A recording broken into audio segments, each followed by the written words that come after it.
ओम श्री सद्गुरु परमात्मने नमः।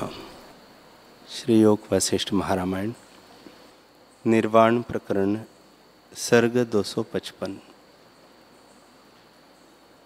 श्री वशिष्ठ जी बोले, हे रामचंद्र जी, जिनको तुम जीता कहते हो उनमें जीता भी कोई नहीं, और जो जीता नहीं तो मरा कैसे हो।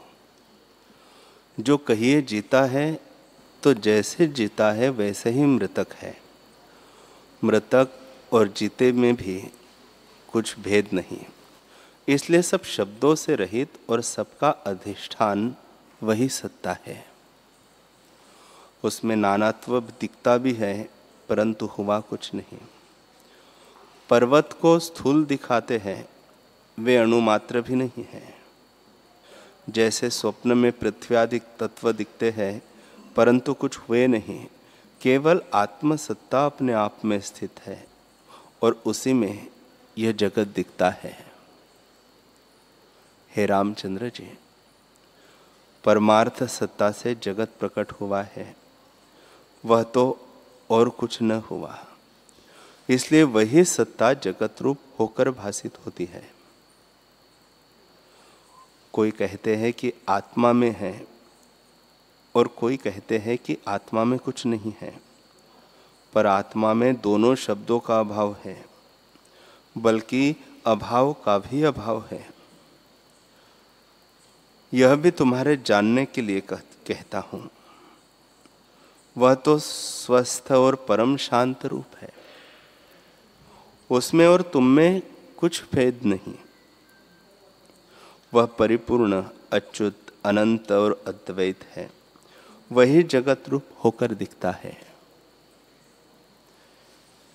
जैसे कोई पुरुष शयन करता है तो सुषुप्ति में अद्वैत रूप हो जाता है, फिर सुषुप्ति से स्वप्न फुराता है और फिर सुषुप्ति में वह लीन हो जाता है।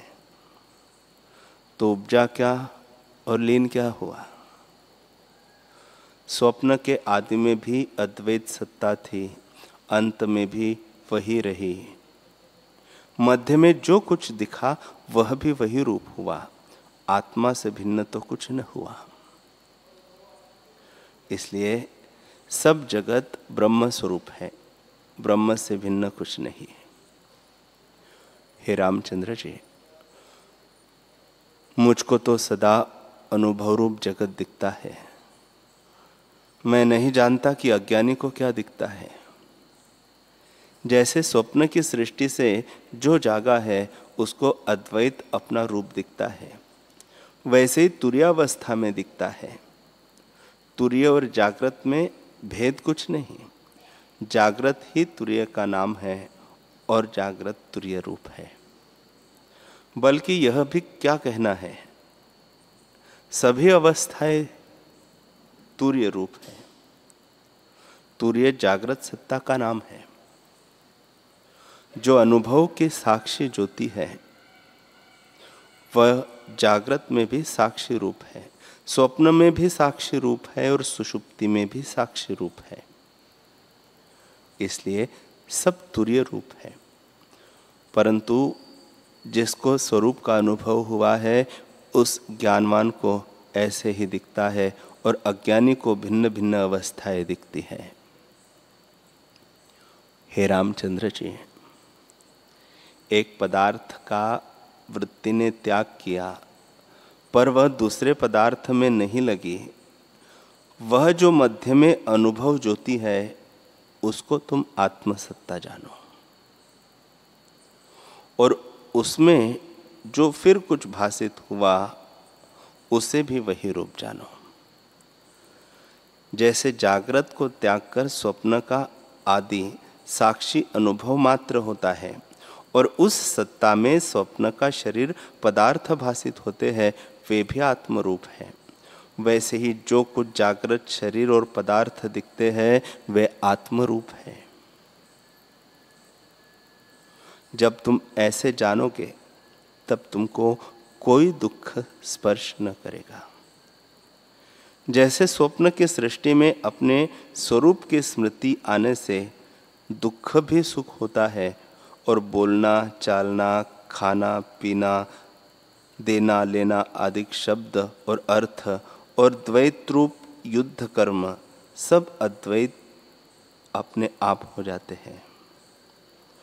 और जीव व्यवहार भी सब करता है, परंतु उसके अपने निश्चय में कुछ नहीं फुरता।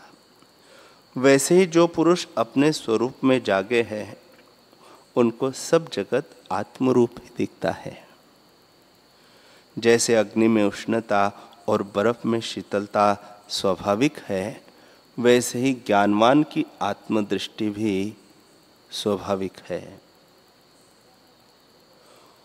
और लोगों को यह दृष्टि यत्न से प्राप्त होती है, पर ज्ञानवान को स्वाभाविक होती है। जिसको तुम इच्छा कहते हो, वह ज्ञानवान को सब भ्रमरूप है और अनिच्छा भी ब्रह्मरूप भासित होती है। ज्ञानवान को आत्मानंद प्राप्त हुआ है, वह अपने स्वभाव में सदा स्थित है, इससे उसको कोई कल्पना नहीं उठती और वह विद्यमान निवारण दृष्टि लेकर स्थित होता है। श्री वशिष्ठ जी बोले, हे रामचंद्र जी, जैसे स्वप्न में जो पृथ्वी आदि पदार्थ दिखते हैं वे अविद्यमान हैं, कुछ है नहीं, वैसे ही पितामह आदि ब्रह्मा को भी आकाश रूप ही जानो, वह भी कुछ है नहीं, अर्थात आत्मसत्ता से भिन्न कुछ नहीं।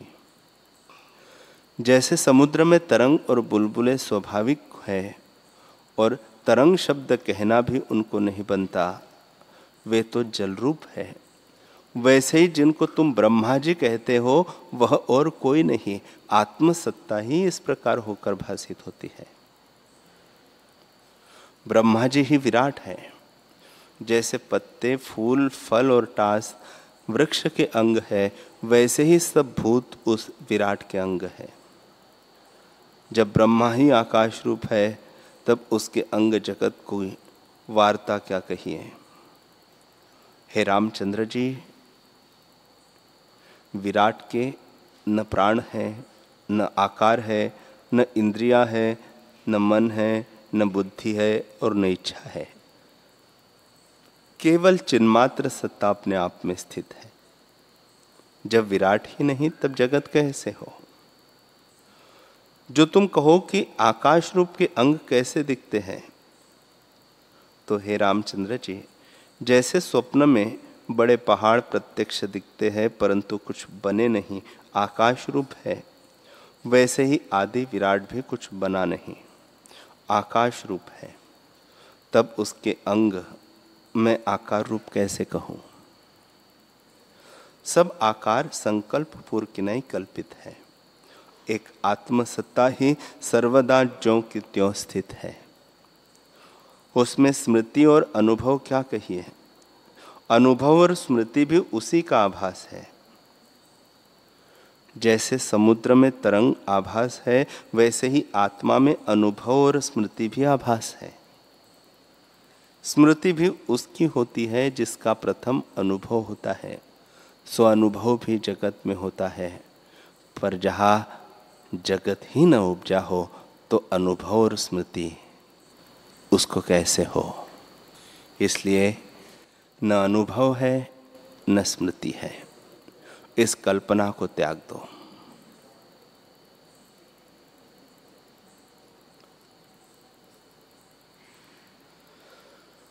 हरि ओम।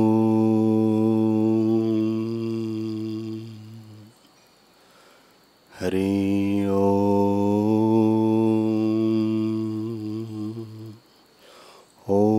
सहना भवतु सहनौ भुनक्तु सह वीर्यं करवावहै तेजस्विनावधीतमस्तु मा विद्विषावहै।